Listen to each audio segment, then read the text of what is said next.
Awas, setelah nonton video ini kamu jadi lebih cerdas dan kreatif. Oke, assalamualaikum warahmatullahi wabarakatuh. Kembali lagi di channel Dr. Lampu TV. Pada video kali ini kita akan membuat alat servis lampu LED ya, yaitu backlight tester atau LED tester. Dan di sini ada beberapa bahan-bahannya, yaitu kabel AVO, kemudian driver LHE bekas ya, mesin lampu hemat energi bekas, kemudian fittingan dan juga lampu bohlam. Di sini saya menggunakan 5 watt.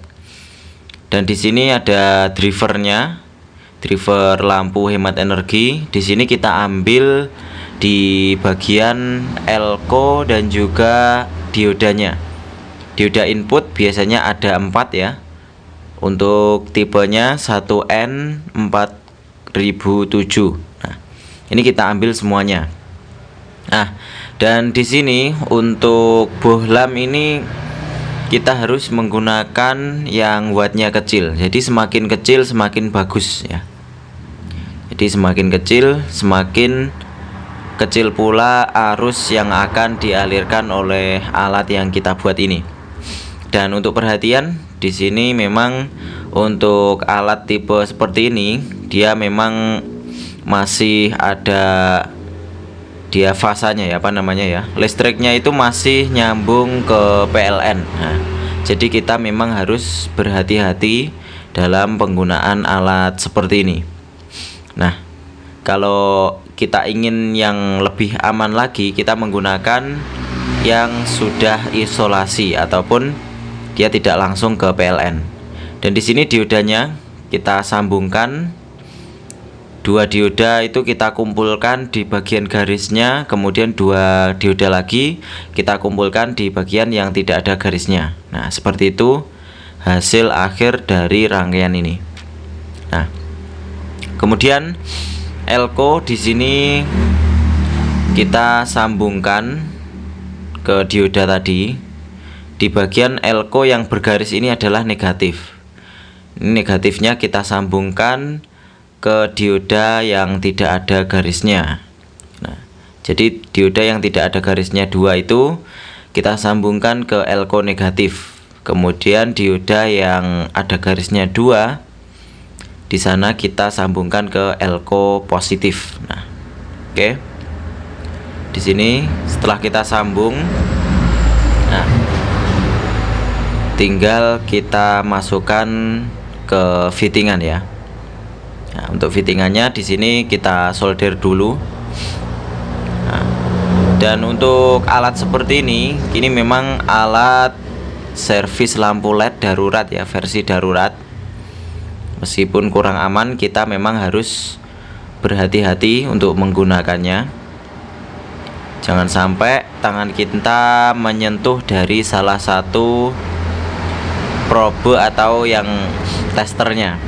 Nah, kalau pengen aman, kita menggunakan driver HVDC yang sudah isolasi. Dia inputnya memakai charger HP ya. Jadi dia memang meskipun tegangan tinggi, akan tetapi dia aman karena tidak langsung jalurnya ke PLN. Nah, sebenarnya saya dulu juga pernah menggunakan yang seperti ini. Memang sedikit berbahaya, akan tetapi kalau kita bisa menggunakannya, kita hati-hati, insya Allah akan aman ya. Apalagi servisnya kita mengambang ya, kita tidak menginjak ground sebagaimana video yang telah kita bagikan kemarin, cara aman ketika servis lampu ya. Mungkin kamu sudah menontonnya. Jadi ketika kita tidak menginjak ground, meskipun kita pegang listrik ini, dia tidak akan nyetrum ya.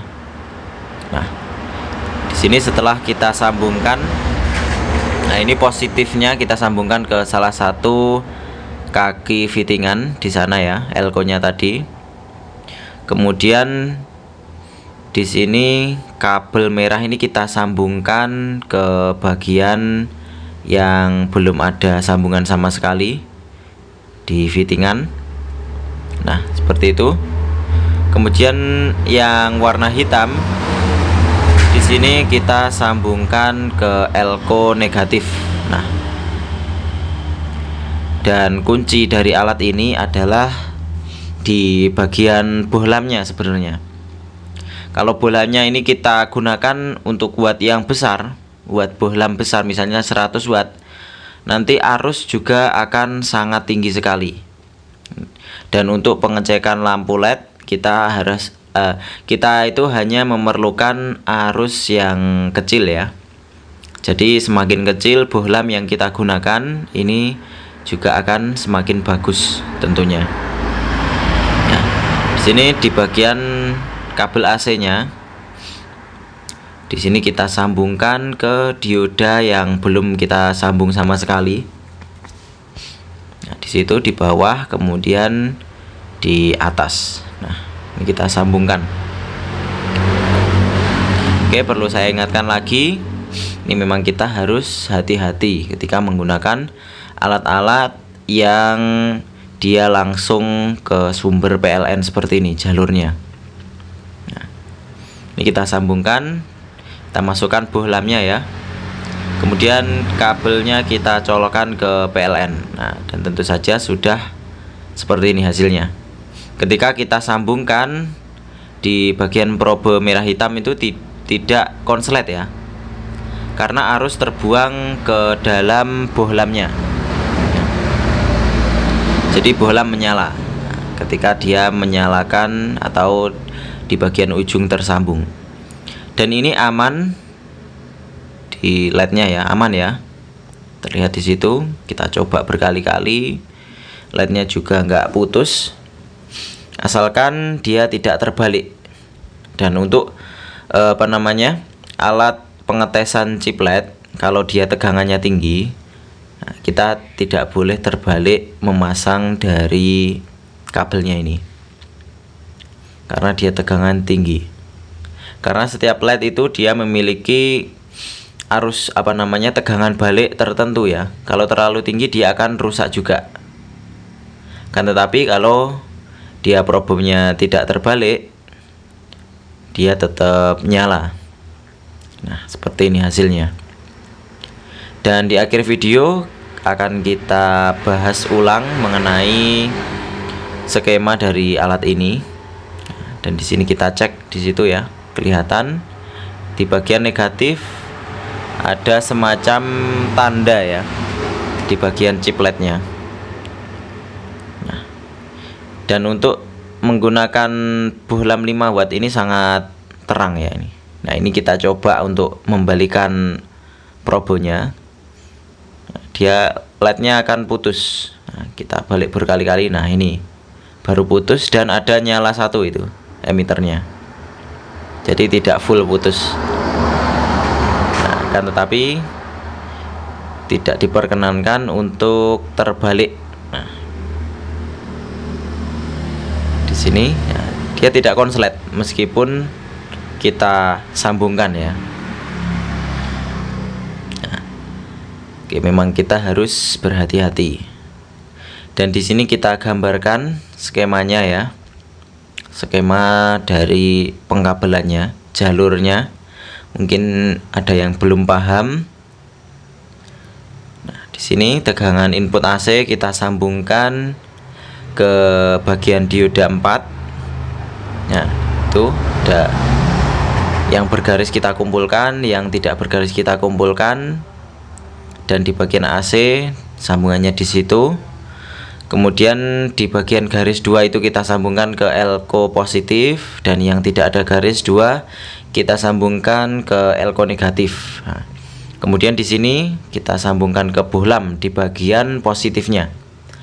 Kenapa harus pakai bohlam kecil? Ini memang fungsi bohlam ini sebagai pembuang arus ya, sebagai pembatas arus juga. Makanya LED yang kita tes dia tidak putus ketika kita gunakan, karena arus yang jalan di rangkaian ini memang sangat kecil. Jika ingin mengecilkan arusnya lagi, sebenarnya kita bisa menggunakan kapasitor. Kita pasang di bagian input AC. Nah, dan di sini untuk LED-nya seperti ini, ada tandanya di bagian negatifnya, semacam ada yang terpotong ya di poncotannya. Ya, mungkin itu saja yang bisa kita sampaikan.